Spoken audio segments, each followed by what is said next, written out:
அனைவருக்கும் வணக்கம். இது பிஎஸ்என் கிச்சன் யூடியூப் சேனல். இன்னைக்கு நம்ம சேனல்ல வந்து பாத்தீங்கன்னா செம்ம டேஸ்டா ஹோட்டல்லே பண்ற மாதிரி ஒரு பீட்ரூட் கூட்டு பண்ண போறோம். இதே மாதிரி நீங்க வீட்டில் கூட சத்தியமா சாப்பிட்டுக்க மாட்டீங்க, வீட்டில் மட்டும் இல்லை எங்கேயுமே சாப்பிட்டுக்க மாட்டீங்க. அதே மாதிரி நம்ம இன்னைக்கு டேஸ்டா பண்ண போறோம். அதுக்கு நாம முதல்ல பண்ண வேண்டியது பாத்தீங்கன்னா, முதல்ல பட்டாணி, பச்சை பட்டாணியை வந்து முந்தின நாளே ஊற போட்டுருங்க. ஒரு கைப்பிடி ஒரு 100 கிராம் அளவுக்கு ஊற போட்டு வச்சிருங்க. நல்லா அது ஊறட்டும்.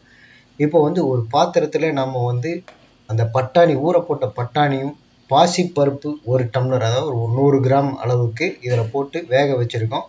நல்ல வெந்த பிறகு நம்ம வந்து இதில் ஏற்கனவே தக்காளி 2 எடுத்துக்கோங்க, சின்ன சின்னதாக கட் பண்ணிக்கோங்க. அதே மாதிரி ஒரு முழு கேரட்டு சின்ன சின்னதாக கட் பண்ணிக்கோங்க. இந்த கட் பண்ண தக்காளியும் கேரட்டையும் இந்த பட்டாணியில் போட்டு நல்லா கொதிக்க விடுங்க. இந்த மீன் டைம் நம்ம வந்து பீட்ரூட்டை தோல் சீவிட்டு சின்ன சின்னதாக கட் பண்ணி வச்சுருக்கோம். அதே மாதிரி அந்த கட் பண்ண பீட்ரூட்டையும் அதில் கொட்டிடுங்க. ஒரு 5 நிமிஷம் நல்லா கொதித்த பிறகு இந்த பீட்ரூட்டில் தேவையான அளவு உப்பு சேருங்க. இது வந்து நம்ம ஒரு 5-6 பேர் சாப்பிட்ற அளவுக்கு தயார் பண்ணுற இந்த கூட்டு. இதே மாதிரி நீங்கள் பண்ணீங்க அப்படின்னா வீட்டில் இருக்கிறவங்க எல்லாருமே ரொம்ப விரும்பி சாப்பிடுவாங்க. நிறைய பேர் இந்த கூட்டை போட்டு சாம்பார், வத்த குழம்பு எதுவுமே இல்லாமல் கூட்டை போட்டே வெறும் சாத்தில் போட்டு பிசிஞ்சு சாப்பிடுவாங்க. அது மட்டும் இல்லாமல் வெறும்ன ஸ்நாக்ஸ் மாதிரி சாப்பிடுவாங்க. அந்தளவுக்கு செம்ம டேஸ்ட்டாக இருக்கும். இப்போ தேவையான அளவு உப்பு போட்டிருக்கேன். நான் வந்து இதுக்கு 1.5 ஸ்பூன் அளவுக்கு உப்பு சேர்த்துருக்கேன். இப்போ நல்ல ஒரு அடிவட்ட ஒரு கிளறி விட்டுட்டு நம்ம வந்து இதை குக்கரை மூடியை போட்டு மூடிட்டு ஒரு 5-6 உங்கள் இஷ்டம் போல் ஒரு 5-6 விசில் விட்டு எடுங்க. ஒன்றும் பிரச்சனையே கிடையாது. நல்ல ஒரு கிளறிட்டு குக்கரை மூடி போட்டு மூடிடுங்க. இந்த மீன் டைம் நம்ம வந்து ஒரு அரை மூடி தேங்காய், அப்புறம் ஒரு 4 பச்சை மிளகாய் மிக்சியில் ஜாரில் போட்டு கொஞ்சமாக தண்ணி ஊற்றி அதை நல்ல கொழுன்னு அரைச்சி வச்சுருக்கிறோம். அரைச்சி ரெடி பண்ணி வச்சுக்காங்க. நீங்கள் பூண்டு சேர்க்குறதா இருந்தால் தோல் நீக்கிய பூண்டு விழுது ஒரு 4-5 பல் அதில் போட்டு அரைச்சிங்க அப்படின்னா இந்த கூட்டு வந்து ரொம்ப வாசனையாகவும் இருக்கும், செம்ம டேஸ்ட்டாகவும் இருக்கும். நான் பூண்டு சேர்க்குறது இல்லை, அதனால் வந்து பூண்டு இதில் ஆட் பண்ணல. இப்போ குக்கரை திறந்து பார்த்தோன்னா இந்த பீட்ரூட்டு செமையாக வெந்திருக்குது.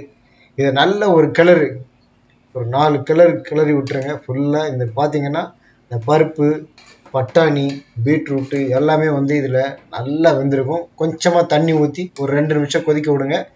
அரைச்சி வச்சுருக்கக்கூடிய அந்த தேங்காய் விழுதை வந்து அதில் போட்டு 10 நிமிஷம் நல்லா கொதிக்க விடுங்க. கொதிக்கும் போதே பெருங்காயத்தூள் கொஞ்சம் தூக்கில் ஆட் பண்ணிக்கோங்க. கூடுதலாகவே இருந்தாலும் நல்ல வாசனையாகவும் இருக்கும், செம்ம டேஸ்ட்டாகவும் இருக்கும். இப்போ அரைச்சி வச்சுருக்கிற தேங்காய் விழுதை வந்து நான் இதில் கொட்டிடுறேன்.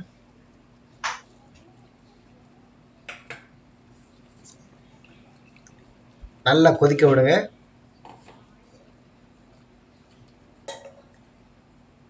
ஒரு கலக்கிட்டு பெருங்காயத்தூளையும் இதில் ஆட் பண்ணிக்கோங்க.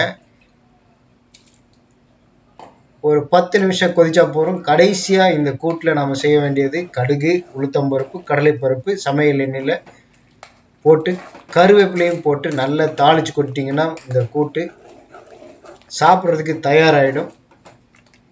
இதே மாதிரி நீங்களும் செய்து பாருங்கள். இந்த கூட்டு சாதாரணமாக சாதத்துக்கு தொட்டு சாப்பிட்றதுக்கோ பிசின் சாப்பிட்றதுக்கோ மட்டும் இல்லாமல் ரொம்ப ரொம்ப ரொம்ப ரொம்ப ஹெல்த்தியானது. பீட்ரூட்டு உடம்புல ரத்தத்தை ஊற வைக்கும். கேரட் வந்து கண்ணு தெளிவாக பார்வைக்கு நல்லது கேரட்டு. அதே மாதிரி தக்காளியும் உடம்புக்கு நல்லது, பாசிப்பருப்பும் உடம்புக்கு நல்லது. இந்த கூட்டு வந்து பார்த்திங்கன்னா உண்மையிலேயே செம்ம டேஸ்ட்டாக இருக்கும். வெறுமனுமே எல்லாருமே வந்து விரும்பி சாப்பிடுவாங்க. இதே மாதிரி நீங்களும் செய்து பாருங்கள். பார்த்துட்டு நம்ம வீடியோ பதிவுக்கு கீழே உங்களுடைய மேலான கருத்துக்களை தெரிவிங்க. வீடியோ பிடிச்சிருந்ததுன்னா லைக் பண்ணுங்கள், எல்லாருக்குமே ஷேர் பண்ணுங்கள். மறக்காமல் நம்ம பிஎஸ்என் கிச்சன் யூடியூப் சேனலுக்கு சப்ஸ்கிரைப் பண்ணுங்கள். மேலும் இது போன்ற சமையல் வீடியோக்களுக்கு சேனலை சப்ஸ்கிரைப் பண்ணுங்கள். நன்றி. அடுத்த ஒரு வீடியோ பதிவை சந்திக்கிறேன். இது பிஎஸ்என் கிச்சன்.